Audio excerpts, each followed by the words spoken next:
చరిత్రలో యేసు ప్రభు ఉన్నాడా లేడా అన్నది ప్రపంచం రకరకాలుగా దాని గురించి వ్యాఖ్యానిస్తూ ఆలోచిస్తూ మాట్లాడుతూ ఉంది.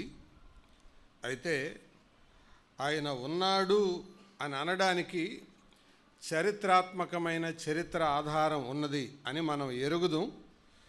అయితే ఆయన ఉన్నాడని చాలామంది ఎందుకు నమ్మరంటే, ఆయన ఉన్నాడంటే ఆయన చెప్పేది నిజమై ఉండాలి. ఆయన చెప్పేది నిజమైతే ఆయన చేసేది నిజమై ఉండాలి. ఆయన చేసేది నిజమైతే ఆయన తాను ఏమని ప్రత్యక్షపరచుకున్నాడు అది నిజమై ఉండాలి. కాబట్టి ఆయన సింహాసనం ఉన్నది, ఆయన తీర్పు ఉన్నది, ఆయన మరణం ఉంది, ఆయన పునరుద్ధానం ఉంది. ఇదంతా ఒప్పుకోవాలి. ఈ గొడవంతా ఎందుకని లేడంటే అయిపోద్ది కదా అని అనుకుంటారు పాపం అమాయకులు. కానీ యేసు ప్రభువారు ఆయన ఉన్నాడు అనేది బైబిల్లో తిరుగులేని సత్యం, చరిత్ర నిరూపితమైన సత్యం. ఈ ఉదయకాలం ఒక లేఖన భాగాన్ని నేను మీ ముందు చదివి వినిపించి కొన్ని వాక్య తలంపులు మీ ముందు వేయాలని కోరుతున్నాను. కొరింథీయులకు రాసిన మొదటి పత్రిక 13వ అధ్యాయం. కొరింథీ మొదటి పత్రిక 13వ అధ్యాయం 13వ వచనాన్ని నేను చదువుతున్నాను. కాగా విశ్వాసము, నిరీక్షణ, ప్రేమ ఈ మూడును నిలుచును, వీటిలో శ్రేష్టమైనది ప్రేమయే. విశ్వాసము, నిరీక్షణ, ప్రేమ ఈ మూడును నిలుచును, వీటిలో శ్రేష్టమైనది ప్రేమయే. అది అలాగే ఉంచి హెబ్రీలకు రాసిన పత్రిక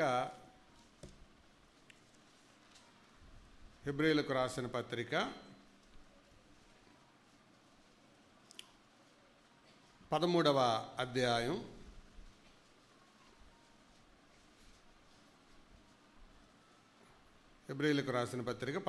8వ వచనాన్ని చదువుతున్నాను.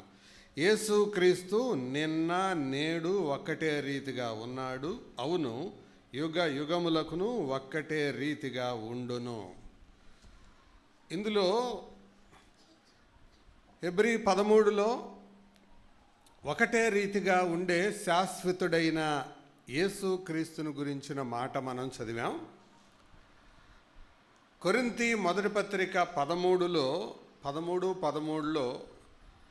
ఆయన గుణలక్షణాలైన 3 లక్షణాలు శాశ్వతంగా ఉండేవి 3 చూసాం. కాబట్టి ఇవి శాశ్వతంగా ఉండేవి, ఇవి పోయేవి కాదు. యేసు ప్రభు యుగయుగాలు ఉంటాడు. విశ్వాసము, నిరీక్షణ, ప్రేమ వీటిల్లో శ్రేష్టమైన ప్రేమ కూడా యుగయుగాలు ఉంటుంది. ఈ 3 నిలుస్తాయి అని కొరింథీ పత్రికలో రాయబడింది. ప్రియులారా, ఆయన ఉన్నాడని ఇంతకుముందే విన్నాం. ఆయన లేడు అని తెలియజేయడానికి చాలామంది విశ్వ ప్రయత్నాలు చేశారు. అయితే ఆ ప్రయత్నాలలో విఫలమైపోయారు. యేసు ప్రభు తిరిగి లేచాడు అని చెప్పడానికి మనకి ఒక 10 రుజువులు వేగంగా మీకు చూపిస్తాను. 10 proofs that prove the resurrection story. పునరుద్ధాన కథను వాస్తవం అని రుజువు చేసే 10 రుజువులు మనం జ్ఞాపకం చేసుకుందాం. ఏదైనా రుజువు లేకపోతే మనుషులు నమ్మరు. అయితే ఆ రుజువులేంటో మీకు కనబడుతూ ఉంటాయి. అందులో మొట్టమొదటిది పాత నిబంధనలోనే యేసు ప్రభు యొక్క పునరుద్ధానాన్ని గురించిన ప్రస్తావన. కీర్తనల గ్రంథం 16:10లో దావీదు పలికాడ మాట, నీ పరిశుద్ధిని కుళ్ళు పట్టనీయమని. అది పలికింది దావీదైనా అది దావీదుని గురించిన మాట కాదు, అది యేసు ప్రభుని గురించిన మాటే. ఎందుకంటే దావీదు కుళ్ళిపోయాడు. అపోస్తల కార్యాల్లో మనం ఆ మాట చదువుతాం 13వ అధ్యాయంలో. కాబట్టి అది మొదటి రోజు, అది యేసు ప్రభుని గురించిన ప్రవచనాత్మకమైంది. రెండవది, ఆయన బ్రతికి ఉన్నప్పుడే చెప్పాడు ఆయన, నేను తిరిగి లేస్తానని. మీకు దానికి సపోర్టింగ్ రెఫరెన్స్ కావాలంటే రాసుకోవచ్చు. మత్తయి సువార్త 12వ అధ్యాయం ప్రక్కనే ఉంది, మీకు కనపడుతూనే ఉంటుంది. మత్తయి 12:39లో యోనాను గురించిన సూచక క్రియ మీరు చూస్తారు. మనుష్య కుమారుడు సమాధిలోకి వెళ్తాడు, మళ్ళీ తిరిగి లేస్తాడు. చేప కడుపులోకి యోనా వెళ్ళినట్టు వెళ్తాడు, మళ్ళీ బయటకు వస్తాడు అని ఆయన ముందే చెప్పాడు. సో పాత నిబంధన రుజువు మాత్రమే కాదు, యేసు ప్రభు ముందస్తు ప్రస్తావన. మూడవదిగా ఖాళీ సమాధి. ప్రపంచంలో ఉన్న సమాధులన్నీ మూయబడి ఉంటాయి, యేసు ప్రభు సమాధి తెరవబడి ఉంటుంది, ఓపెన్ టూంబ్. అది ఖాళీ సమాధి. ఇది మూడవ రుజువు. నాలుగవది, పిరికి శిష్యులు పౌరుషం గలవారిగా తయారయ్యారు. పిరికి వాళ్ళు అంతకుముందు వాళ్ళు, కానీ వాళ్ళల్లో పునరుద్ధానం తర్వాత పౌరుషం వచ్చింది. కాబట్టి పునరుద్ధాన శక్తి ఎవరిలో పనిచేస్తుందో వాళ్ళు పాత వాళ్ళుగా, పాత రకంగా, పాత తరంలాగా ఉండలేరు. వాళ్ళు ధైర్యంగా, పౌరుషంగా, చొరవగా ఉంటారు. ఇది తిరుగులేని, కాదనలేని సత్యం. ఐదవది, 500 మంది సాక్ష్యం. ఒకడు కాదు, ఇద్దరు కాదు. సహజంగా కోర్టులో ఏదైనా రుజువు చేయాలి అని అంటే ఒకళ్ళో ఇద్దరో ముగ్గురో సాక్షులు పెడతారు, ఒకవేళ ఎక్కువ ఉంటే 10 మందిని పెడతారు. కానీ యేసు ప్రభు విషయమైన సాక్ష్యం 500 మంది కంటే ఎక్కువైన మందికి కనపడ్డాడని కొరింథీ మొదటి పత్రికలో 15వ అధ్యాయం 5-6 వచనాల వరకు కనబడుతుంది. అంత మాత్రమే కాదు, ఆరవది, ఆయన పునరుద్ధానుడై లేవడం వలన బంధువులు భక్తులుగా మారారు. బంధువులు అంటే ఎవరు? మరియా, తర్వాత యాకోబు, యోధా మొదలైన వారు బంధువులు, కానీ భక్తులైపోయారు. మామూలుగా బంధువులు ఇంట్లో పుట్టిన వాళ్ళని ఏమంటారు? అరే ఒరే అంటారు. కానీ యేసు ప్రభువు వారు పునరుద్ధానుడై తిరిగి లేచిన తర్వాత ఆయన తర్వాత శారీర సంబంధాన్ని బట్టి యోసేపు, మరియలకు పుట్టిన పిల్లలు ఇంకా ఉన్నారు. వారు యోధా, యాకోబు అని మనకు తెలుసు. యాకోబు పత్రిక 1:1 మీరు చదివినా, యోధా పత్రిక 1:1 చదివినా అందులో వారు యేసుక్రీస్తు దాసులు అని వాళ్ళు తమను తాము పరిచయం చేసుకున్నారు. అది బంధువులు భక్తులయ్యారు. అంతేకాదు, తనకు జన్మనిచ్చి 9 మాసాలు మోసిన మరియ కూడా అపోస్తల కార్యాలు 1వ అధ్యాయం మీరు చదివితే అందరితో, శిష్యులందరితో కూడా ప్రార్థనలో ఉంది. ఆవిడ ప్రార్థన చేస్తూ ఉంది. ఉందన్నమాట. మీరు అన్ని రెఫరెన్సులు మనం చూడలేం. She was also praying. ఆవిడ ప్రార్థన చేస్తూ ఉంది. అది మరొక రుజువు. అంత మాత్రమే కాదు, సబ్బాతు దినం ఆచారం పోయి ప్రభు దినం ప్రారంభమైంది. ఈ మాట చదివితే మంచిదని నా అభిప్రాయం. చదువుతారా? మత్తయి సువార్త 28వ అధ్యాయం 1వ వచనం. మాథ్యూ 28:1. మత్తయి, విశ్రాంతి దినము గడిచిపోయిన తరువాత ఆదివారమున తెల్లవారుచుండగా. ఈ మాట not only history but also theology. ఇది చరిత్రే కాదు, ఇది దైవశాస్త్రం కూడా. విశ్రాంతి దినము గడిచిపోయిన తరువాత ఆదివారమున తెల్లవారుచుండగా అంటే ఆదివారం తెల్లవారుచుండగా అని నేరుగా మొదలు పెట్టవచ్చు కదా. విశ్రాంతి దినము గడిచిపోయిన తర్వాత అని చెప్పడం ఎందుకు? ఆదివారం అంటే ఎటుగుడి విశ్రాంతి దినం తర్వాతే కదా వచ్చేది, అంతేనా కాదా? కదా. మరి విశ్రాంతి దినం గడిచిపోయాక అని చెప్పడం ఏంటి అంటే అందులో మత్తయి ఆయన చెప్పదలిచిన మరొక ప్రాముఖ్యమైన సంగతి ఉంది. ఏంటంటే విశ్రాంతి దినము గడిచిపోయిన తర్వాత అంటే విశ్రాంతి దినం ఆచారం పాత నిబంధన వరకు ఉంది. ఇక నెక్స్ట్ వచ్చేది న్యూ టెస్టిమెంట్. ఇందులో సబ్బాతుకు తావు లేదు, విశ్రాంతికి తావు లేదు. ఇక ఉన్నదంతా ఏంటి? ఆదివారం, ప్రభు దినం. అందుకనే అపోస్తల కార్యాలు 20వ అధ్యాయం 7వ వచనంలో కూడా ఆదివారమున మేము రొట్టె విరుచుటకు కూడినప్పుడు అనేది కనపడుతుంది. అంటే డే చేంజ్ అయిపోయింది. ఆ తర్వాత మరొక రోజు బాప్తిస్మం ప్రభువు వల్ల. ఈ రెండూ కూడా పునరుద్ధానాన్ని సూచిస్తున్నాయి. బాప్తిస్మం రోమాపత్రిక 6వ అధ్యాయాన్ని చదివితే అందులో మీకు అర్థమవుతుంది. రోమా 6లో ఇప్పుడు రాసుకోవడం మీద దృష్టి పెట్టకండిలే, తర్వాత మీకు పెడతారు. కానీ రోమాపత్రిక 6లో బాప్తిస్మం అంటే అర్థంలో ఆ మాట కూడా చెప్పారు. అంటే యేసు ప్రభు చనిపోయాడు, నేను కూడా నా పాపం విషయంలో చనిపోతున్నాను. అయితే ఆయన చనిపోవడానికి మనం చనిపోవడానికి తేడా. ఏంటంటే ఆయన మన పాపముల కొరకు చనిపోయాడు, మనం పాపానికి చనిపోతాం. Jesus died for our sins, but whereas we die to our sin. రెండిటికి తేడా ఉంది. పాపముల కొరకు చనిపోవడం అంటే శిక్ష భరించడానికి చనిపోవడం, ఆ పాపానికి చనిపోవడం అంటే అది చెయ్యగలం కానీ చెయ్యం, దాని విషయంలో చచ్చినట్టు మనం ఉంటాం. అది బాప్తిసం అంటే అర్థం. అందుకని ఆయన సమాధిలోకి వెళ్ళాడు, నేను కూడా సమాధిలోకి వెళ్తున్నాను, నీళ్ళల్లోకి. ఆయన తిరిగి లేచాడు, నేను కూడా లేస్తున్నాను. ఆయన నా కోసం బ్రతుకుతున్నాడు, నేను ఆయన కోసం బ్రతుకుతాను. ఇది బాప్తిస్మం. ఇది అర్థం కాకుండా బాప్తిస్మం తీసుకున్న బ్యాచ్ అంతా తడిపాపులు పొడిపాపులు అవుతారు అంతే. నాకు తెలిసిన ఒక ఆయన ఉన్నాడు, బాప్తిస్మం తీసుకున్నాడు నా చిన్నప్పుడు. ఇప్పుడు వరకు ప్రభు బలలో పాలు పంపులు పొందల, అడ్రస్ లేడు. అడిగితే అంటాడు, నమ్మి బాప్తిస్మం పొందినవాడు రక్షించబడను, ఇక నేను రమ్మాను కదా, ఫినిష్ అయిపోయింది అంటాడు ఆయన. జీవితంలో ఏం మార్పు లేదు. అలాంటి వాళ్ళకి మోసం అది, ఆ బాప్తిసం పనిచేయదు. కాబట్టి బాప్తిసం అంటే అర్థం ఆయన మరణం, ఆయన పాతి పెట్టబడటం, ఆయన తిరిగి లేవడం, ఆయన బ్రతకడం. ఈ 4 కలిస్తేనే బాప్తిస్మం అనే దానికి యేసు ప్రభు అనుభవానికి సారూప్యత ఉంటుంది. ఈ 4 ఏది మిస్ అయినా నీ బాప్తిసం శుద్ధ అబద్ధం, బూటకం. అది అంటే ఆయన చనిపోయాడు, నేను చనిపోతున్నాను. ఆయన పాతి పెట్టబడ్డాడు, నేను నీళ్ళల్లోకి వెళ్తున్నాను. ఆయన తిరిగి లేచాడు, నేను కూడా లేపబడ్డాను. ఆయన నా కోసం బతుకుతున్నాడు, నేను ఆయన కోసం బతుకుతాను. ఇది బాప్తిసం అంటే. ఇదే జరుగుతుందా మీ జీవితంలో? అది జరగకపోతే చెక్ యువర్ లైఫ్. ఎందుకంటే చెకింగ్కి భూమి మీదే అవకాశం, భూమి దాడితే ఉండదు, చెకింగ్ ఉండదు. ఆ తర్వాత తీర్పే. రైట్?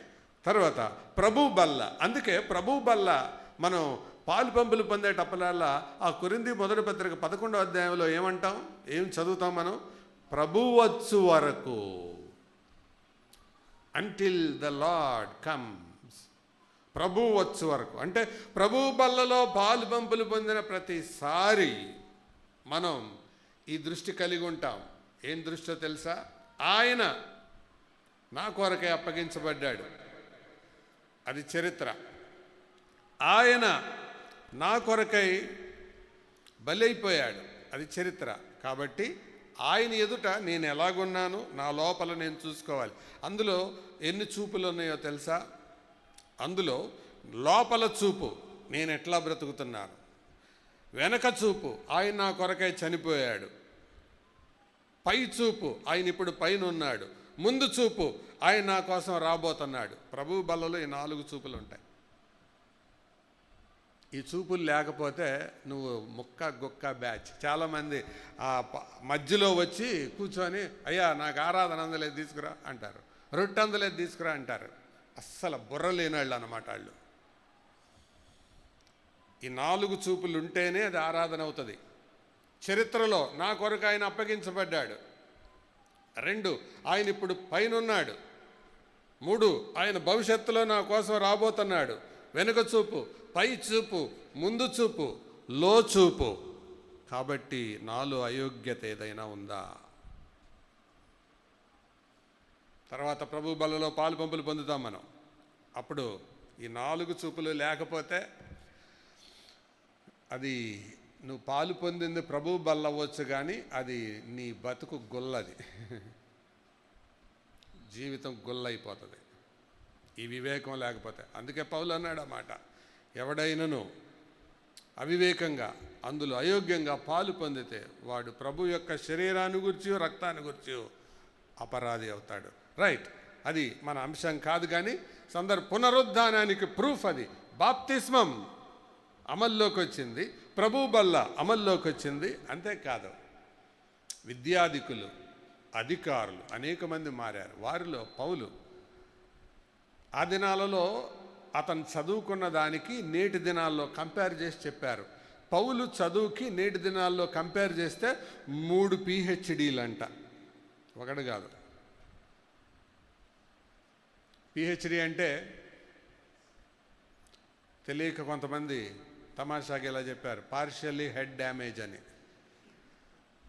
అది కూడా వాస్తవమే కావచ్చు. పిహెచ్డి అంటే అలాంటి 3 చేసినట్టు పౌలు ఆ రోజుల్లో. అలాంటి ఆయన పేరు చెబితేనే తోక తొక్కే తాచుపాములాగా రెచ్చిపోయే ఆయన కోసం ప్రాణం పెట్టడానికి తెగించాడు. పునరుద్ధానమే లేకపోతే, ఎందుకో తెలుసా? సిలువ వేయబడిన క్రీస్తును నమ్మలా పౌలు, తర్వాత నమ్మాడు. అతను నమ్మకానికి కారణం ఎవరో తెలుసా? పునరుద్ధానుడైన క్రీస్తు.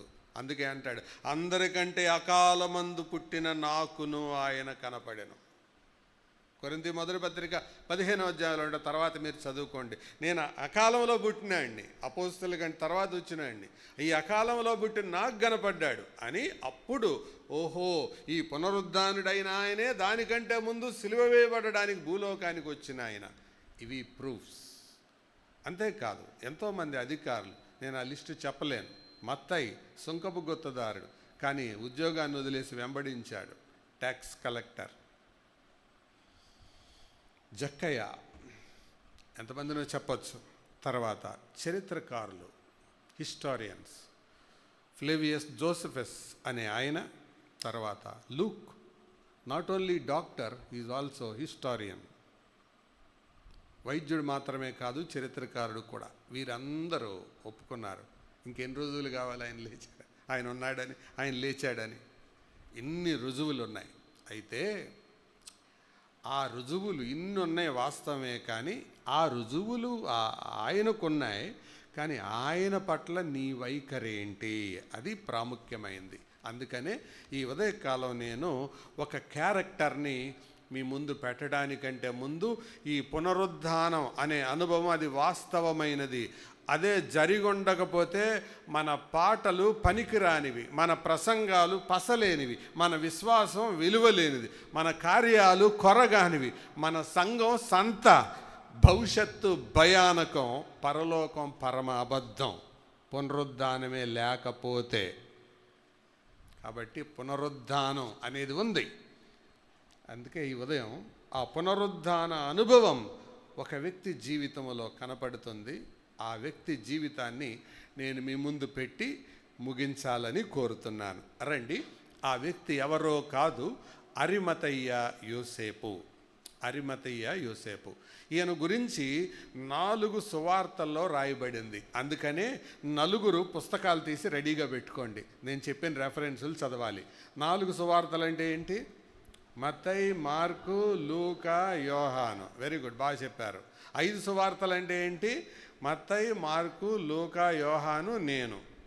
కాబట్టి 5వ సువార్త లేకపోతే 4 సువార్తలు వేస్ట్, దండగా. కాబట్టి ఈ 5వ సువార్త యాడ్ కానోడికి 4 సువార్తలు చరిత్రే. అవి ఎన్ని పాటలన్నా బాణ్ణి, ఎంత కానుకన్నా ఇవిని.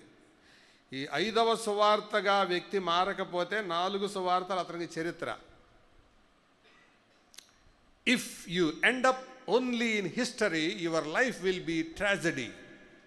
కేవలం చరిత్రలోనే నువ్వు ముగించబడితే నీ జీవితం పరమ దుఃఖభరితం.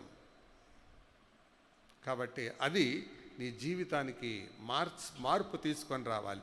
ఈ అరిమతయి యోసేపు. అందుకనే మత్తయి 27వ అధ్యాయం, మార్కు 15వ అధ్యాయం, లూకా 23వ అధ్యాయం, యోహాను సువార్త 19వ అధ్యాయం. ఈ 4 పుస్తకాల్లో 4. మళ్ళీ ఒకసారి చెప్తారా? మన కంటత అయిపోవాలి ఈ 4. మత్తయి అయితే 27, వెరీ గుడ్. మార్క్ అయితే 15, లూకా అయితే 23, యోహాను అయితే 19. వీటిల్లో అరిమతయి యోసేపు స్టోరీ కనపడుతుంది. కాబట్టి ఈసారి నుంచి చదివేవాళ్ళు 4 తీసుకొని రెడీగా పెట్టుకోండి. ఓకే, నేను ఎక్కడ చెప్తే అది. 27 అనగానే మత్తయి అనక్కర్లా, అలాగే 23 అనగానే లూకా అనక్కర్లా, ఒకవేళ యోహాను అనగానే నేరుగా 19కి వెళ్ళిపోవాలి. ఈ 4 సందర్భాల్లో ఇతని యొక్క క్యారెక్టర్ని మనం తీసుకొద్దాం. దానికంటే ముందు ఈ అరిమతయ్య యోసేపు, ఇతను అరిమతయ్య అనే గ్రామానికి, అనే ప్రదేశానికి చెందినవాడు. అందుకని అతని ఊరు పేరు మీద అతనికి పరిచయం చెప్పబడింది. యేసు ప్రభు ఆయన జీవితం నలుగురు యోసేపులు ప్రతిఫలింపచేశారు. యోసేపు అనగానే బైబిల్లో చాలామంది ఉన్నారు, కానీ ఇందులో నలుగురు ప్రముఖమైన పాత్రలో కనపడతారు. మనకు తప్పకుండా నలుగురిలో ఎవరో ఒకరు స్పృశిస్తారు. పాత నిబంధనలో యోసేపు ఒకడు, కొత్త నిబంధనలో తండ్రిగా పిలువబడిన యోసేపు, తర్వాత అరిమతయి అనే ఊరివాడైన యోసేపు, ఆ తర్వాత అపోస్తల కార్యాలు 4వ అధ్యాయంలో బర్నబా అనే మారుపేరు కలిగిన యోసేపు, అతను కూడా యోసేపే. నలుగురు, ఈ నలుగురు కూడా 4 రకాలైన ప్రతిఫలం. పాత నిబంధనలో యోసేపేమో ఆయనకు ముంగుర్తుగా ఉన్నాడు. తండ్రి స్థానములో ఆయనకు భూలోకంలో బ్రతికిన యోసేపేమో ఆయన పట్ల ఒక బాధ్యత కలిగి ఉన్నాడు. ఈ అరిమతయి యోసేపేమో ఆయన సమాధి పట్ల బాధ్యత కలిగి ఉన్నాడు. ఈ బర్నబా అనబడిన యోసేపేమో ఆయన కోసం సమస్తాన్ని అమ్మి త్యజించి ఆయన కొరకు ఒక మిషనరీగా మారిపోయాడు. సమస్తాన్ని, ఆస్తి అంతా అమ్మేసి. 4 ఫేమస్ జోసఫ్స్. అయితే కొత్త నిబంధనలో ఉండే ఈ ఇద్దరు యోసేపులు, తండ్రి స్థానంలో ఉన్న ఆయన, ఈ అరిమతయి అనే ఆయన. ఒక చిన్న ప్రశ్న వేస్తాను, ఆలోచించి జవాబు చెప్పండి. యేసు ప్రభు తల్లి గర్భములో నుంచి బయటకు రాగానే ఆయనను మొట్టమొదట పట్టుకున్న వ్యక్తి ఎవరు? ఏంటంటే అంత దీర్ఘంగా ఆలోచిస్తున్నారు? అమెరికన్ హాస్పిటల్ నర్సు కదా. మరెవరు? Joseph, no doubt about it. ఎవరు లేరు హెల్ప్ చేయటానికి. వడ్రంగా ఆయన కాన్పు చేయాల్సి వచ్చింది, మగాడు కాన్పు చేయాల్సి వచ్చింది. ఆ బిడ్డను పట్టుకొని గలిబిలి, గందరగోళం, దేవాది దేవుణ్ణి, నరరూపిగా వచ్చిన దైవ మానవుణ్ణి చేతిలో పట్టుకొని, what a privilege I have, ఎంత ఆధిక్యత నాకుంది అనుకున్నాడు. ఒక పేదవాడు, ఏ కార్పెంటర్. వేరాస్ ఆయన చనిపోయిన తర్వాత ఆయన చనిపోయిన దేహాన్ని ఆఖరిగా ముట్టుకున్నవాడెవరు? అరిమతయి యోసేపు. Is that Joseph. సిలువ మీద నుంచి ఆ బాడీని దించేటప్పుడు ఆయన చేతుల్లో కారిన రక్తం ఈయన చేతులు కంటింది, ఆయన బాడీ ఈయన కంటింది. ప్రభావితుడైపోయాడు. ఇద్దరు యోసేపులు, 2 జోసఫ్స్. భూమి మీద అడుగు పెట్టగానే ఆయనను పట్టుకుంది పేదవాడైన యోసేపు అయితే, చనిపోయిన తర్వాత ఆయన పట్టుకుంది ధనవంతుడు. That is the contrast. ఇద్దరు యోసేపులే. ప్రియులారా, అంతేకాదు, అసలు బైబిల్లో అది రాయలేదు, ఎందుకో పరిశుద్ధాత్మ దేవుడు అనుమతించలేదు. చరిత్రకారులు చెప్పేది ఏంటంటే, ఈ అరిమతయి యోసేపు యేసు ప్రభువు వారికి తాత వరస అవుతాడట. అంటే మరియా తండ్రి హేలి, ఆయన బ్రదర్ ఈయన. తర్వాత కొద్ది కాలానికి, యవన కాలంలో మరియా ఉండగానే తనకు ప్రదానం చేయబడిన భర్తగా ఉన్న యోసేపు చనిపోవడాన్ని బట్టి కుటుంబ బాధ్యతను ఈ అరిమతయి యోసేపు తీసుకున్నట్లుగా చరిత్ర చెబుతుంది. అందుకని ఆ తండ్రి లేని యేసు ప్రభుని వెంటబెట్టుకొని ఈ ధనవంతుడు ఎలాగయ్యాడంటే, ఆయన తగరపు వ్యాపారం చేసేవాడు. ప్రపంచ దేశాలకు వెళ్ళేవాడు. ఆ కాలక్రమంలోనే భారతదేశానికి కూడా వచ్చారు అని చెబుతారు. ఈ మధ్య కొంతమంది అంటున్నారు కదా, భారత మూలాలు ఉన్నాయని. అంటే ఇక్కడికి వచ్చి భజన చేశాడో ధ్యానం చేశాడు, అది కాదు. బహుశా వస్తే ఆయనతో పాటు వచ్చి ఉండాలి. కానీ ప్రధానంగా ఇంగ్లాండ్ దేశానికి వెళ్ళినట్లయితే చరిత్రకారులు ఇద్దరు ఒప్పుకున్నారు. సోమర్సెట్ అనే ఆయన, కార్న్వాల్ అనే ఆయన, వాళ్ళిద్దరు ఒప్పుకున్నారు. ఇంగ్లాండ్ దేశానికి వెళ్ళారు.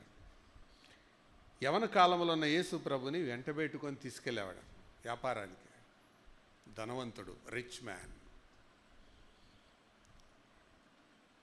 అయితే ఇప్పుడు అతని యొక్క నేపథ్యాన్ని చూద్దాం. సామాజికంగా అతడు ధనవంతుడు. మత్తయి సువార్త 27వ అధ్యాయం 57వ వచనం చదువుతారా? మాథ్యూ 27:57.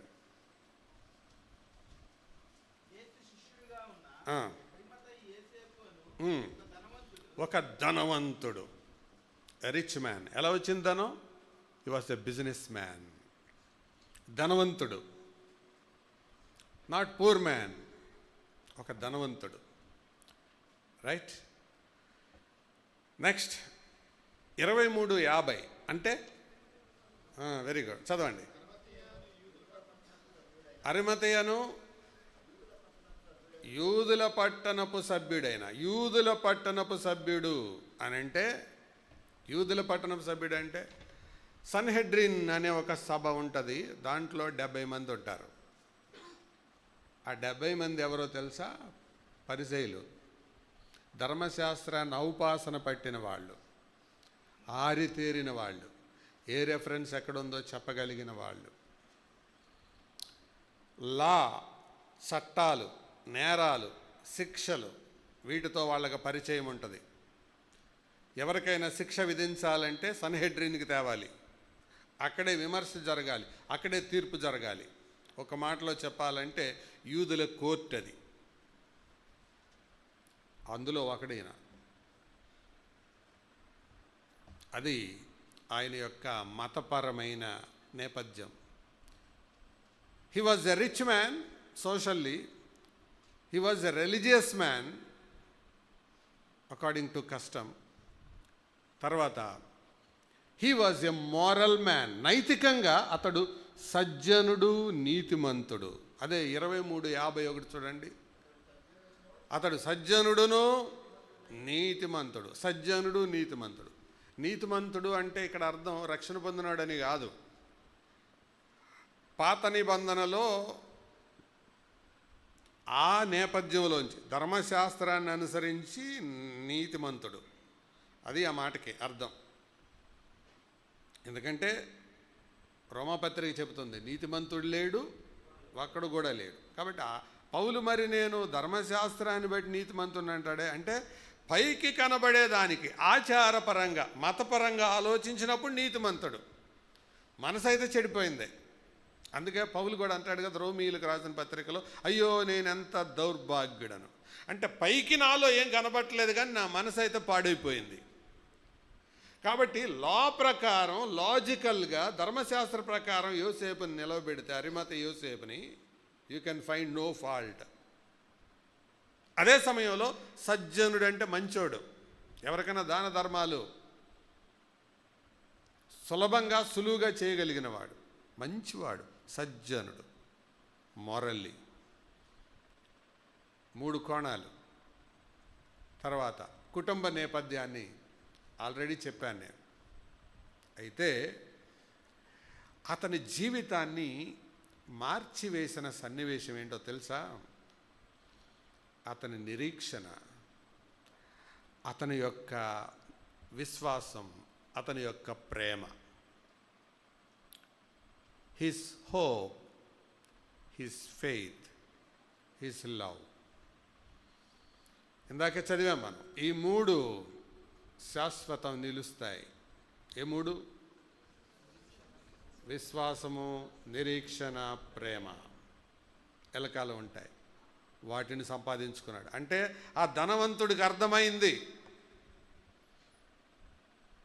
ఈ ధనం పర్మనెంట్ కాదు. ఆయనకు అర్థమైంది, ఈ మతం నాకు మేలు చేయలేదు. ఆయనకు అర్థమైంది, ఈ మొరాలిటీ నన్ను ఇటర్నిటీకి తీసుకొని వెళ్ళలేదు. అందుకే నిరీక్షణ, విశ్వాసం, ప్రేమను అభ్యాసం చేశాడు. ఈ ఉదయకాలం సందేశం సారాంశం ఏంటంటే, ఈ మూడు మనలో ఉన్నాయా లేవా పరీక్ష చేసుకుంటాం. దాని కొరకు చెప్తాను. ఇవన్నీ లేదు అనేది మీకు ఎలా తెలుస్తుందో చెప్పనా? మూడే పరీక్షలు చెప్తాను. ఆ మూడు ఇతని జీవితంలో ఎలా నెరవేరినాయో చెప్పి నా ప్రసంగం ముగించేస్తాను. నిరీక్షణ నీ నైజాన్ని మారుస్తుంది. విశ్వాసం నీ విలువలను మారుస్తుంది. ప్రేమ నీ ప్రాధాన్యతలను మారుస్తుంది. మళ్ళీ ఒకసారి చెప్తారా? నిరీక్షణ నీ నైజాన్ని మారుస్తుంది. నువ్వు దేంట్లో అయితే నిరీక్షిస్తున్నావో అది నీ నైజాన్ని మారుస్తుంది. నీ నైజాన్ని మార్చని నిరీక్షణ అది నిరీక్షణ కాదు. నీ విలువలను మార్చని విశ్వాసం అది విశ్వాసం కాదు. నీ ప్రాధాన్యతలను మార్చని ప్రేమ అది ప్రేమ కాదు. ఇతని నిరీక్షణ ఏంటో చదువుదాం. 23:51. 23:51 అంటే ఏది? లూకా. అతడు సజ్జనుడును నీతిమంతుడునైండి సమ్మతింపగా దేవుని రాజ్యము కొరకు ఏం చేస్తున్నాడు? దేవుని రాజ్యం కొరకు కనిపెడుతున్నాడు. Expecting for the kingdom of God. దేవుని రాజ్యం కొరకు కనిపెడుతున్నాడు అంటే అర్థమేంటి? అప్పుడు ప్రపంచ సామ్రాజ్యం ఏది? రోమా సామ్రాజ్యం. ఈ రోమా సామ్రాజ్యం, ఈ ఇనుము సామ్రాజ్యం ఏదో ఒకరోజు అంతమవుతుంది. ధర్మశాస్త్రం ఎరిగినవాడు కదా. బంగారం బబులోను, వెండి మాదీయ పారసీక, ఇత్తడి గ్రీకు, ఇనుము రోమా. ఏదో ఒక సమయంలో ఈ రాజ్యం ఎండ్ అయిపోద్ది. ఎందుకంటే దానియేలుకు చెప్పిన ఆ ప్రవచనంలోనే చెప్పాడు, దేవుడు ఒక రాజ్యం స్థాపిస్తాడు. అది ఎరిగినవాడు. అందుకే దేవుని రాజ్యం, దాని కొరకు నిరీక్షిస్తున్నాడు. దేవుని రాజ్యం ఉంది. దేవుని రాజ్యం ఉందంటే అర్థం దేవుడు ఉన్నాడు. అది నమ్మాడు. అదే నిరీక్షణ మార్చింది, అతని నైజాన్ని మార్చింది. నువ్వు నిజంగా నిరీక్షణ ఉంచితే నీ నైజం అంటే స్వభావం మారుతుంది. నీ స్వభావం మారకపోతే అది నిరీక్షణ అవ్వదు, అది నాటకం అవుతుంది. నువ్వు దేని మీద అయితే నిరీక్షిస్తున్నావో అది నీ నైజాన్ని, స్వభావాన్ని మార్చాలి. మార్చింది అతనికి. దేవుని రాజ్యము కొరకు కనిపెట్టువాడు. ఈ రాజ్యం శాశ్వతం, అది తరతరాలు ఉంటుంది. ఆ రాజ్యం కొరకు ఎదురు చూస్తున్నాను. ఆ చిన్నప్పుడు సండే స్కూల్లో పిల్లలకు నేర్పించాము ఈ పాట. యేసయ్య రాజ్యం ప్రేమగల సామ్రాజ్యం. యేసయ్య రాజ్యం ప్రేమగల సామ్రాజ్యం. ఆయన రాజ్యం ఉన్నది అనే సంగతి అప్పుడే గుర్తించాడు. ఇది నువ్వు ఎరిగితే నిరీక్షణ ఉన్నట్టు. ఆయన రాబోతున్నాడు, ఆయన రాజ్యం తీసుకొని రాబోతున్నాడు. ఈ సంగతి సిలువ సందర్భంలో ఇద్దరికి అర్థమైంది. ఒకటి సిలువ మీద ఉన్న దొంగకు, ఇంకొకటి నైతికంగా పతనమైనోడికి అర్థమైంది. ఒక దొంగోడికి, తర్వాత ఒక ధనవంతుడికి. దొంగోడికి అర్థమై కేకేశాడు. ఏమని? యేసు, నీ రాజ్యంలోనికి వచ్చినప్పుడు నన్ను జ్ఞాపకం చేసుకో, నీకు రాజ్యం ఉందని నాకు తెలుసు. ఈ ధనవంతుడికి అర్థమైంది దేవునికి రాజ్యం ఉంది. దొంగోడికి అర్థమైంది, ధనవంతుడికి అర్థమైంది, దౌర్భాగ్యులకి అర్థం అవట్లా.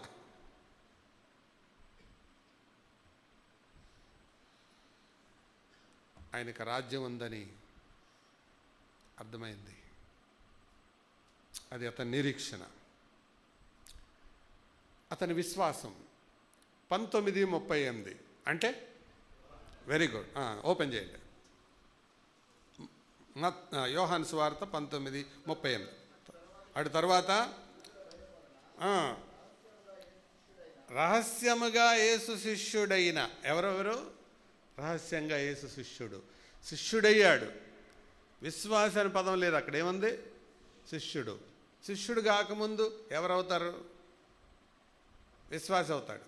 కాబట్టి శిష్యుడు అన్నాడంటే విశ్వాస జీవితంలో సెకండ్ స్టేజ్కి వచ్చినట్టు లెక్క అని మీరు ఎలా చెప్తారన్నా అని అడగండి. ఒకవేళ అడిగితే నేను చెప్పే రెఫరెన్సు యోహాను సువార్త 8:31 చూడండి, తెలిసిపోద్ది శిష్యుడు ఎలాగయ్యాడో తెలుస్తుంది.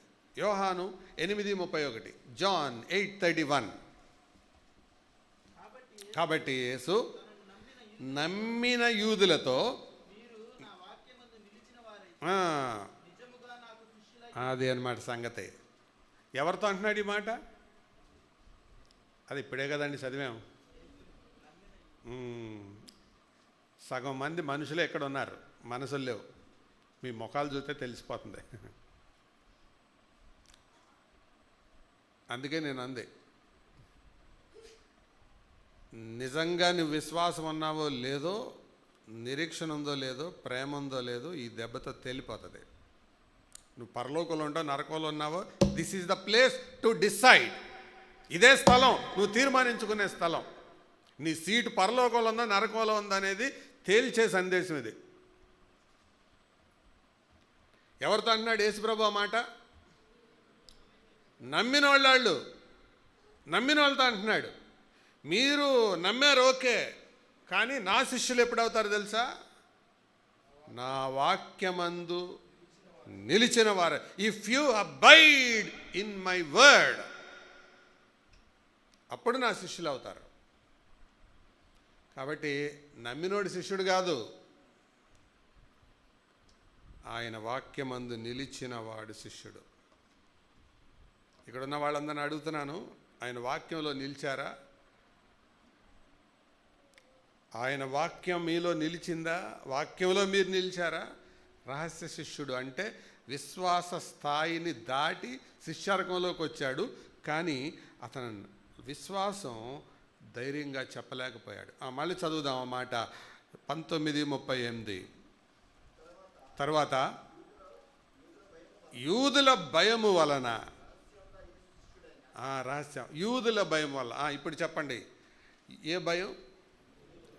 యూదుల భయం. ఇప్పుడు ఆలోచించి జవాబు చెప్పండి. ఏ భయం ఉండి ఉంటుంది ఆయనకి? యూదుల భయం అన్నారు కదా, ఏ భయం? ఏం భయం ఉండి ఉంటుంది? కొద్దిగా ఆలోచిస్తే మీకు జవాబు వచ్చేస్తుంది. సభ్యుడిగా ఉన్నాను, ప్రాణభయం, ఉద్యోగ భయం, అంతే కదా. ఉద్యోగం పోతుంది, ప్రాణం పోతుంది. అందుకని ఎట్లా ఉన్నాడు? సీక్రెట్గా ఉన్నాడు. అయితే యేసుప్రభు ఎవరో తెలుసా? అర్థం చేసుకునే దేవుడు. సీక్రెట్గా ఉండేవాళ్ళను కూడా అర్థం చేసుకునే దేవుడు. తెగించిన ఏలియా తెలుసు, తెర వెనక ఉన్న 7,000 మంది కూడా తెలుసు. బయలుకు మోకాళ్ళునని 7,000 మంది ఇంకా నాకున్నారు. నువ్వు అక్కడ వెనుకో బాకు.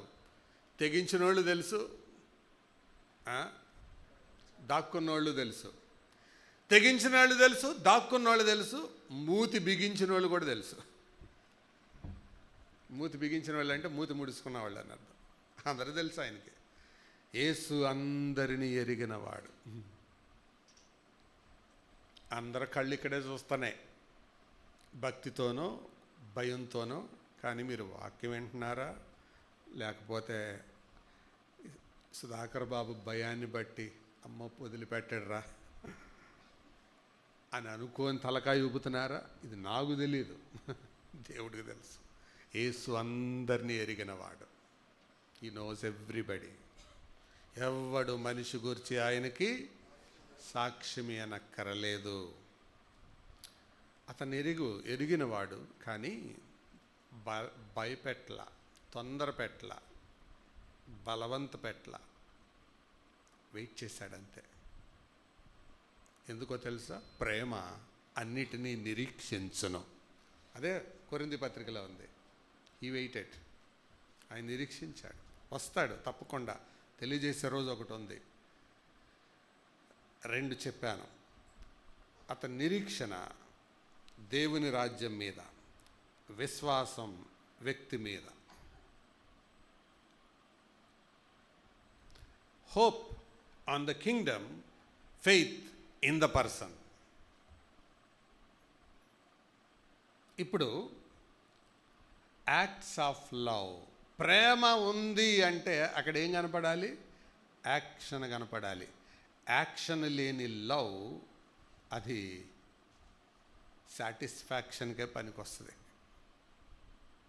లవ్ ఇన్ యాక్షన్, కార్యాచరణమైన ప్రేమ, కార్యాచరణతో కూడిన ప్రేమ. ఆ ప్రేమ, ఆ యాక్ట్స్ ఆఫ్ లవ్ ఏంటో చెప్తాను రండి. 23:51 అంటే వెరీ గుడ్. లూకా, అతడు సజ్జనుడును నీతిమంతుడునయ్యుండి, సజ్జనుడును నీతిమంతుడునయ్యుండి వారి ఆలోచనకును పనికిని ఏం చేయక, సమ్మతింపక అంటే యూదులు చేసే పనికి సమ్మతించలేదు. మళ్ళీ చెప్పండి. వీళ్ళందరూ ఏం ఆలోచన చేస్తున్నారు? యేసు ప్రభుని చంపేద్దాం. ఎందుకు? వాళ్ళకి అదే పని, చంపేయడమే పని. యోహాను సువార్తలోకి ఒకసారి రండి, 11వ అధ్యాయం. వాళ్ళ మతానికి అడ్డం ఎవరు వస్తే వాళ్ళని చంపేయటం వాళ్ళ పని. యోహాను సువార్త 12వ అధ్యాయం 10వ వచనం చదువుతారా? అతనిని బట్టి యూదులలో అనేకులు తమ వారిని విడిచి యేసునందు విశ్వాసం ఉంచిరి గనుక ప్రధాన యాజకులు లాజరును కూడా ఏమనుకున్నారు? ఎందుకు చంపాలనుకున్నారు? చెప్పండి, ఎందుకు చంపాలనుకున్నారు? అరే నువ్వు సచ్చినోడు ఎందుకు బతికేవరా? సచ్చినోడు సచ్చినట్టుండరా? సచ్చినోడు ఎందుకు బతకాలరా? నువ్వు సమాధిలో ఉండవు, బయటకు ఎందుకు వస్తావు? ఎందుకు వచ్చావు నువ్వు బయటకు వచ్చావు. చూడు, మా మతాన్ని వదిలేసి అందరు నీ మతంలో చేరుతున్నారు. మనుషులకి ఎందుకండి పగ? మతం ఎప్పుడు మనిషిని రెటమతంగా మారుస్తుంది. ఇదే రుజువు. మతం మనిషిని రెటమతంతో మారుస్తుంది. ఇప్పుడు కూడా అదే కదా మనం చూస్తున్నాం. ఎందుకు? అదేమో వీక్, ఇదేమో స్ట్రాంగ్. అందుకని ఈ వదిలేసి ఇటు వెళ్ళిపోతున్నారు. అందుకే అలా భయం, బాధ తట్టుకోలేకపోతున్నారు. లాజర్ను చంపాలనుకున్నారు. లాజర్ను కూడా చంపని ఆలోచన చేశారు. అంటే లాజర్ను చంపడం ఆలోచన చేశారంటే ఇంకా కిందకు వస్తే యేసు ప్రభువును కూడా చంపడానికి ఆలోచన చేశారు వాళ్ళు. ఆయన ఎందుకు చంపాలనుకున్నారు? చచ్చిపోయిన వాళ్ళు లేపుతున్నాడని. వీళ్ళకి లేపటం రాదు. చెప్పండి, చచ్చిపోయిన వాళ్ళని లేపటం రాదు, అక్కడికి వెళ్ళి చచ్చిపోతే ఏడవడం రాదు, కానీ బతికినోడిని మాత్రం చంపేస్తారు. ఎంత చేతగాని లోకం అండి ఇది. అప్పుడు ఉన్నారు, ఇప్పుడు ఉన్నారు, ఎప్పుడూ ఉంటారు వాళ్ళు. ఎందుకు లేచావురా అని లేచినోడిని, చచ్చిపోయి లేచినోడిని చంపుతున్నారు. ఎందుకు లేపావు ఆయన్ని? నువ్వు ఇంటి ఇలాగే లేపుతూ ఉంటావు అని ఆయన్ని చంపుతున్నారు. ఇప్పుడు ఈ 70 మంది ప్లాట్, అందరూ కూర్చున్నారు. స్పెషల్ మీటింగ్, అర్జెంటుగా రండి. 70 మంది వెళ్ళారు. ఏంటి సార్ మీటింగ్ ఉద్దేశం? అదే చాలామందిని మతం మార్చేస్తున్నాడు ఈయన, చంపేద్దాం. ఎవరు దీనికి ఏకీభవిస్తారు? 69 చేతులు లేచాయి, ఒక్క చెయ్యి లేవలా. ఎవరా ఒక్క చెయ్యి? What happen to you? ఏమైంది నీకు? ఏం చేశాడు సార్ ఆయన? మేలు చేశాడు. ఆయన ఎందుకు సార్ చంపటం? ఒప్పుకుంటే మర్యాదగా ఉంటుంది. నువ్వు ఒప్పుకోకపోయినా బిల్లు పాస్ అయిపోద్ది. ఎందుకంటే నువ్వు అక్కడవే, మేము 69 మంది. No problem sir.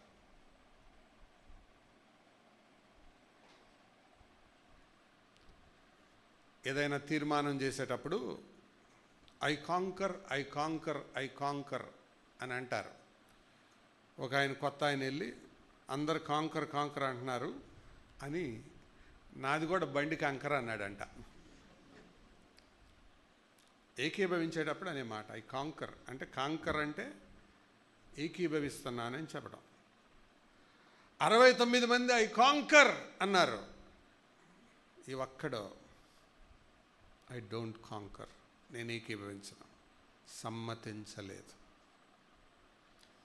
నిజంగా దేవుని మీద ప్రేమ ఉన్నవాడు దురాలోచనతో ఏకీభవించడో, అది సంఘములోనైనా సమాజంలోనైనా అదే ప్రూఫ్ నీ ప్రాధాన్యతలను మారుస్తుంది. అది నీకున్న ప్రేమే నిజమైనదైతే నీ ప్రాధాన్యతలు మారిపోతాయి. If your love is true, your priorities will change. If your priorities are not changed, your love is fake. యేసు ప్రభువును నువ్వు ప్రేమిస్తున్నావా?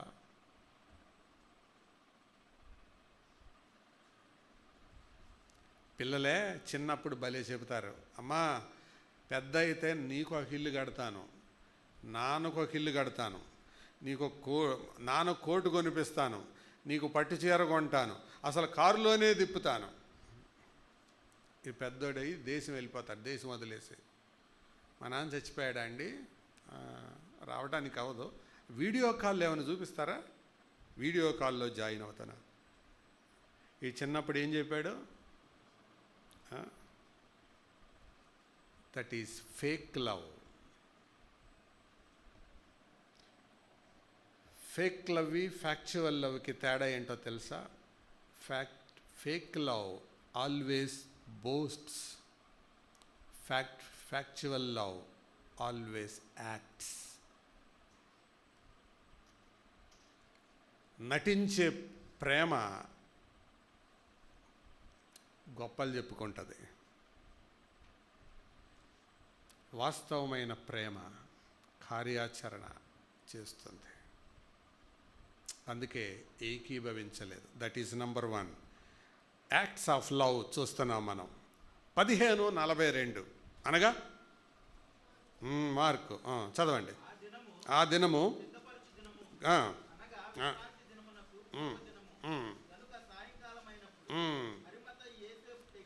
అరిమతయి యోసేపు ఏం చేసి? తెగించి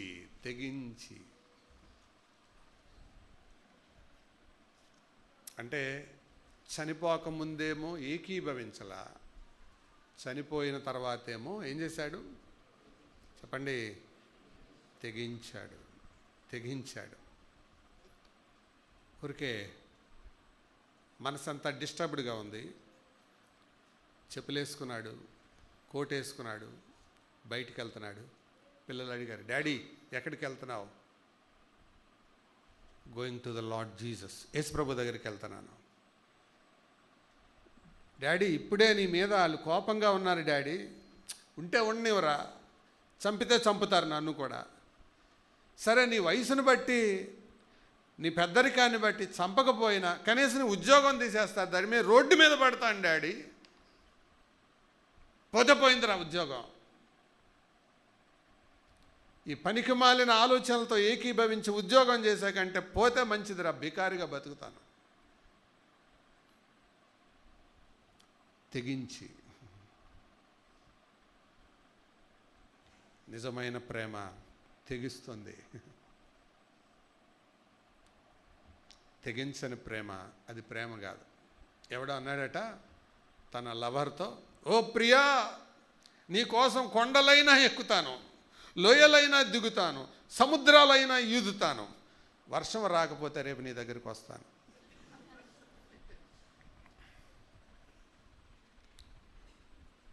అడిగిందట అమాయకంగా, ఏమండి వర్షం వస్తే జలుబు చేస్తుందని.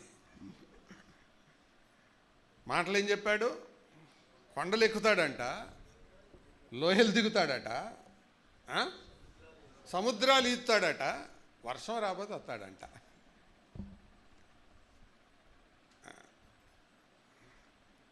మన పాటలు కూడా అలాగుంటాయి పరలోకానికి. నిన్నే ప్రేమింతును, నిన్నే ప్రేమింతును, మళ్ళీ వంచి తిప్పి నీవేను దిరుగా, నే వెనక్కి తిరగను. ఏది అన్నిటికంటే పెద్ద ట్విస్ట్ ఏంటో తెలుసా? అసలు వెనక్కి తిరిగి అని పాట పాడటం.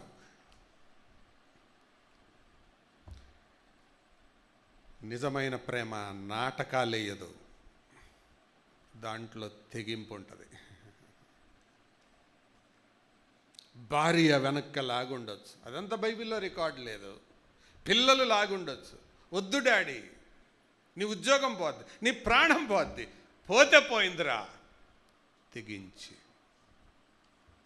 దుర్గ గుడిలో ఈవోగా చేసిన సుధాకర్ అనే ఆయన, నువ్వు క్రిస్టియన్ అయ్యండి ఇక్కడ ఉద్యోగం ఎలా చేస్తున్నావు, సర్టిఫికేట్ మార్చుకో అన్నారు. నో సార్, నేను వదిలేస్తానన్నాడు. ఇక్కడే విజయవాడలో జరిగింది. కథ చెప్పడం లేదు, మీరు గూగుల్లో కొడితే న్యూస్ కూడా వస్తుంది. అది వదిలేసుకున్నాడు ఉద్యోగం, just because of name sake. నిజమైన ప్రేమ తెగుస్తుంది. ఇంకొకళ్ళు నేను ఎరుగుదును, వీళ్ళు అన్యుల దాంట్లో ఉండి ఈ పేరు మీద ఉన్నారని నిఘా పెట్టి దాన్ని యూట్యూబ్లో పెడితే చర్చికి రావడం మానేశారు. 4 ఏళ్ళు అయింది వాళ్ళు చర్చికి రాక. మన ఆంధ్రప్రదేశ్లో అని చెప్తున్నాను, ఊరి పేరు చెప్పను. ఈ మధ్య కూడా అడిగాను నేను, వాళ్ళు వస్తున్నారా అంటే లేదండి రావట్లేదు. అప్పటి నుంచి ఆ వీడియో వచ్చిన దగ్గర నుంచి రావట్లేదు. ఏంటంటే ఉద్యోగాలు పోతాయి. తెగించాడు అరిమతయి యోసేపు. యాక్ట్స్ ఆఫ్ లవ్, ప్రేమ. 27:59 అనగా రైట్. మత్తయి 27:59. యోసేపు ఆ దేహమును తీసుకొని శుభ్రమైన నారబట్టతో చుట్టి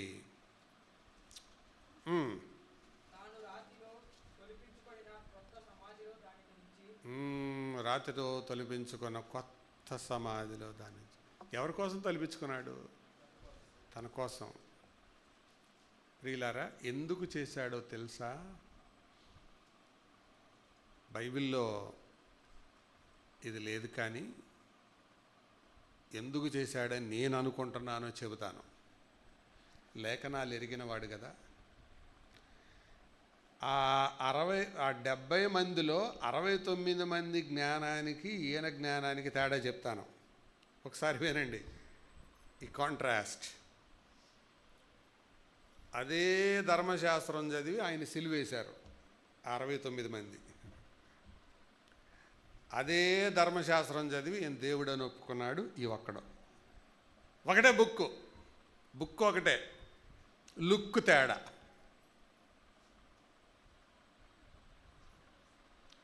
వాళ్ళకేమో దేవుని విరోధి, దైవదూషణ కనపడింది యేసు ప్రభువులో. ఈ అరిమతయి యోసేపుకేమో దేవుడు కనపడ్డాడు.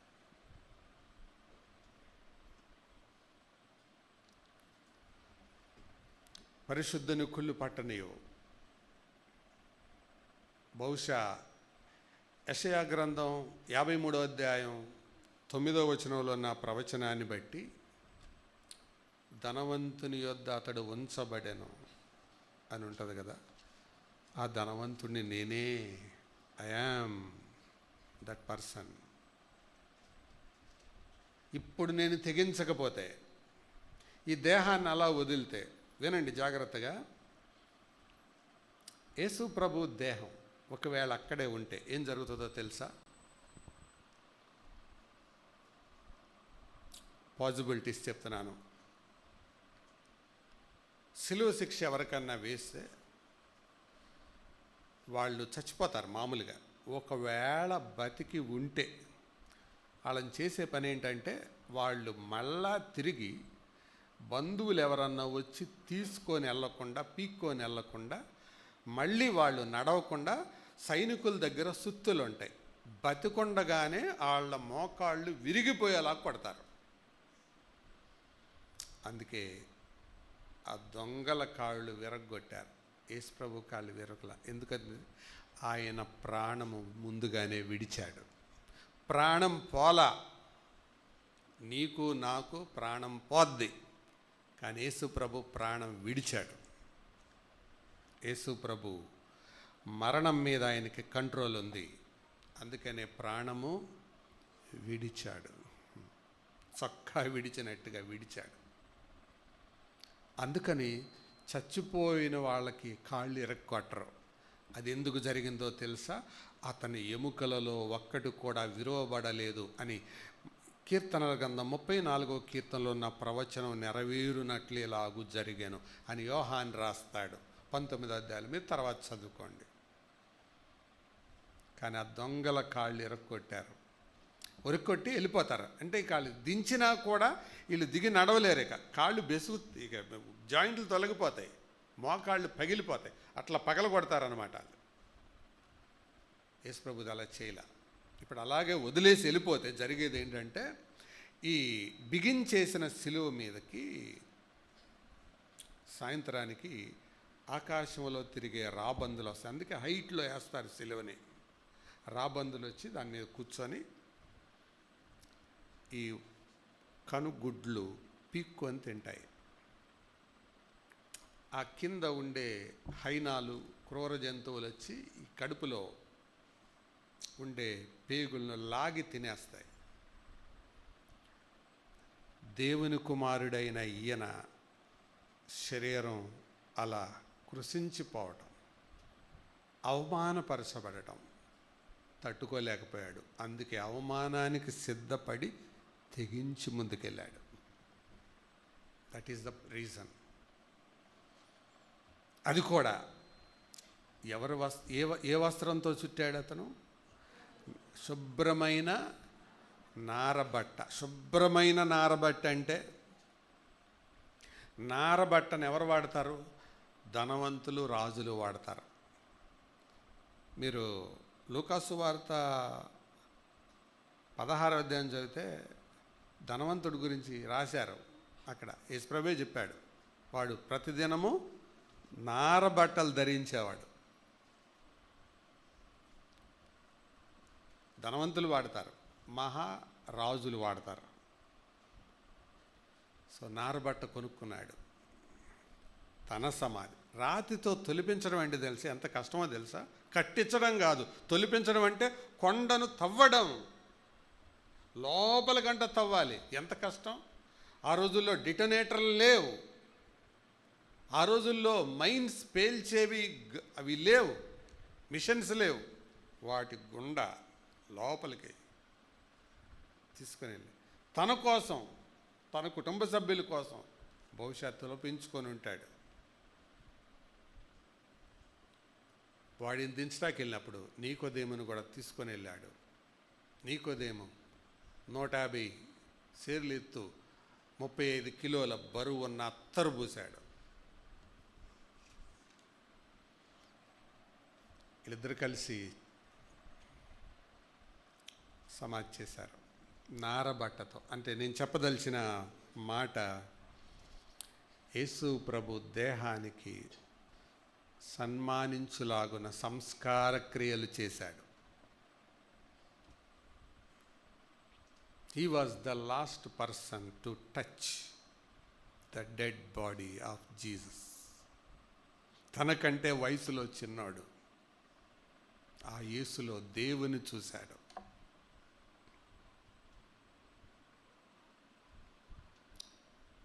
చిన్నాన వయసు అని మీకు మరేకే చిన్నానని చెప్పా అంటే యేసు ప్రభుకి ఏమవుతాడు? చిన్న తాత బహుశా. యేసు ప్రభులో దేవుణ్ణి చూశాడండి ఆయన.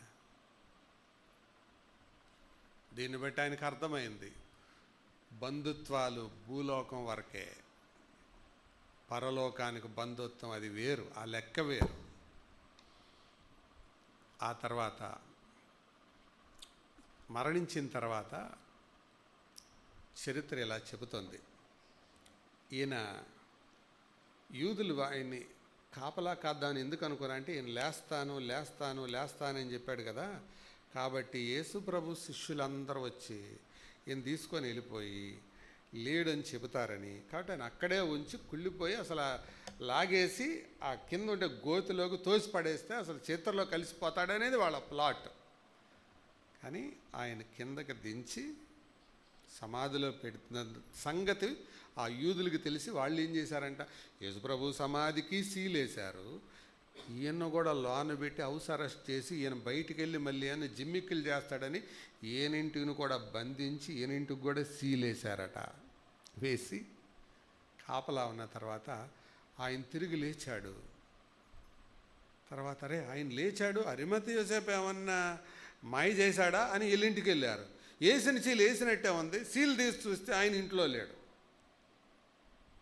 అంటే ఈయన కూడా బయటికి వెళ్ళాడట. That's the magic. ఎవరో కలిస్తే అడిగారు, ఏంటంటే వేసినట్టే ఉంది, నేను బయటకు వచ్చాను, ప్రభువు నన్ను విడిపించాడని చెప్పారు. ఆ తర్వాత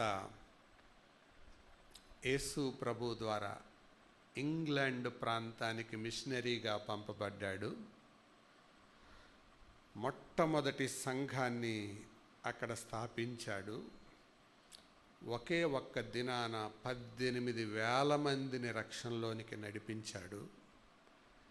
ఎన్నో అద్భుత కార్యాలు చేశాడు. ఇంగ్లాండ్ దేశం క్రైస్తవ దేశంగా మారడానికి ఈ అరిమతీయ యోసేపు యొక్క పాత్ర ఎక్సలెంట్. ఒక్క మనిషి పిరికాడు. ఇంకా ఒక కాంట్రాస్ట్ చెప్పి నేను ముగిస్తాను. నేను ఆయన రొమ్మును ఆనుకోవాలి అని పోటీ పడింది ఎవరు? యోహాను. మీరందరూ వెళ్ళిపోయినా నేను వెళ్ళను అని గొప్పలు చెప్పింది ఎవరు? పేతురు. అసలు మీ అందరికంటే సొమ్ము సంచి ఉండేది ఎవరి దగ్గర? నా దగ్గర అన్నది ఎవరు? యోధా. అసలు మీ అందరూ మామూలు, కానీ నేను ఉద్యోగాన్ని వదిలేసి వచ్చాను, మీరందరూ చేపలు పట్టే బ్యాచ్. అలా అతిశయించాలంటే ఎవరు? మత్తయి. వీళ్ళల్లో ఒక్కడ అడ్రస్ లేరు. కానీ అప్పటి వరకు మారుమూల చాటుగా ఉన్న ఈ వ్యక్తి తెగించి ముందుకొచ్చి చరిత్రలో నిలిచిపోయాడు. అందుకే 4 సువార్తికులు రాశారు ఈయన గురించి. All the 4 have return about him. మళ్ళీ చెప్పండి. మత్తయి 27, మార్క్ 15, లూకా 23, యోహాను 19. అబౌట్ 1 పర్సన్, జోసెఫ్ ఆఫ్ అరిమతీయ యోసేపు. ప్రియులారా, ఈ లోకంలో మనం ఎంతకాలం బ్రతుకుతామో తెలియదు. బ్రతికే లోపు, జీవితం ముగించేలోపు, ఈ జీవితం అంతరించేలోపు నీ ప్రభావం ఎంతమంది మీద పడుతుంది? అదే నీ ప్రేమ కార్యం, నీ ప్రేమకు ప్రతిరూపం. అంత ప్రేమించాడు ప్రభువుని అరిమతీయ యోసేపు. ఈరోజు మరి నీ తీర్మానం ఏంటి? తల వంచండి, ప్రార్థన చేసుకుందాం.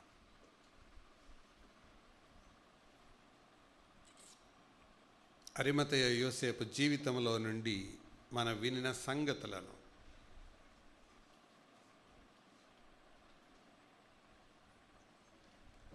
పునరావలోకనం చేసుకుందాం. తన జీవిత సారాంశం ఏంటో తెలుసా? సామాజికంగా నీ ఐశ్వర్యం, ఆచారపరమైన నీ మతం, మనుషుల ముందు చెప్పుకోవడానికి పనికొచ్చే నైతికత, నీ కుటుంబ నేపథ్యం ఇవేవి కూడా రక్షణ ఇవ్వలేవు. విశ్వాసము, నిరీక్షణ, ప్రేమ ఈ మూడు నిలుస్తాయి. నీలో అవి ఉన్నాయి అని అనడానికి రుజువు విశ్వాసం ఉంటే నీ విలువలు మారతాయి. Your values will change. నిరీక్షణ ఉంటే నీ నైజం మారుతుంది, నీ నేచర్ మారుతుంది. ప్రేమ ఉంటే నీ కార్యాలు కనబడతాయి. ఇదే జరగకపోతే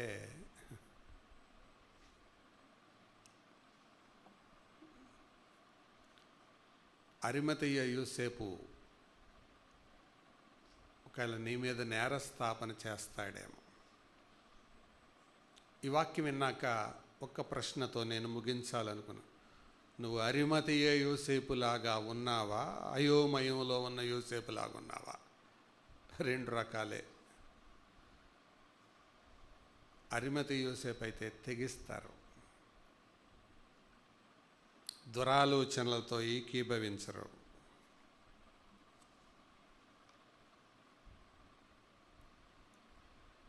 దేవుని రాజ్య విస్తరణ కొరకు ప్రయాసపడతారు.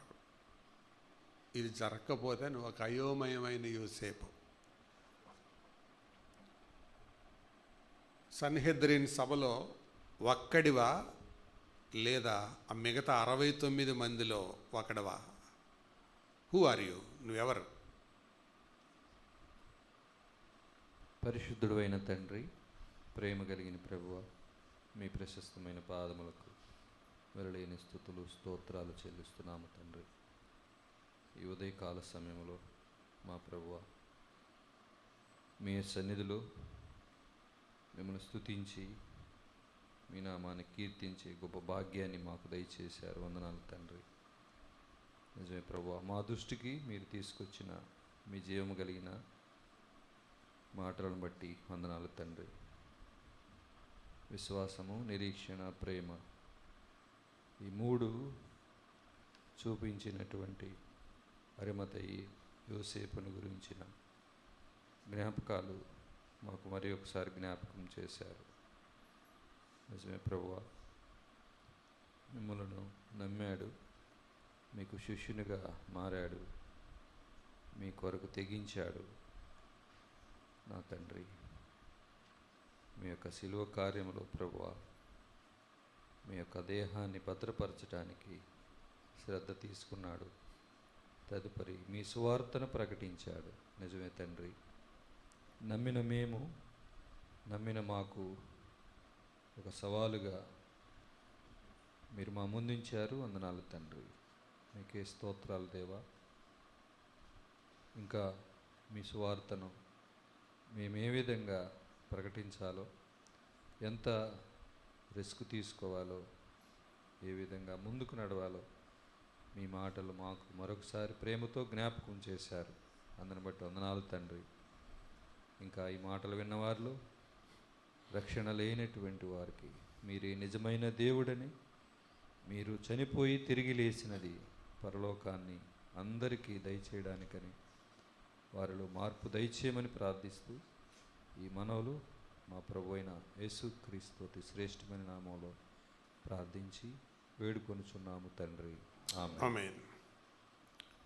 మంచిది.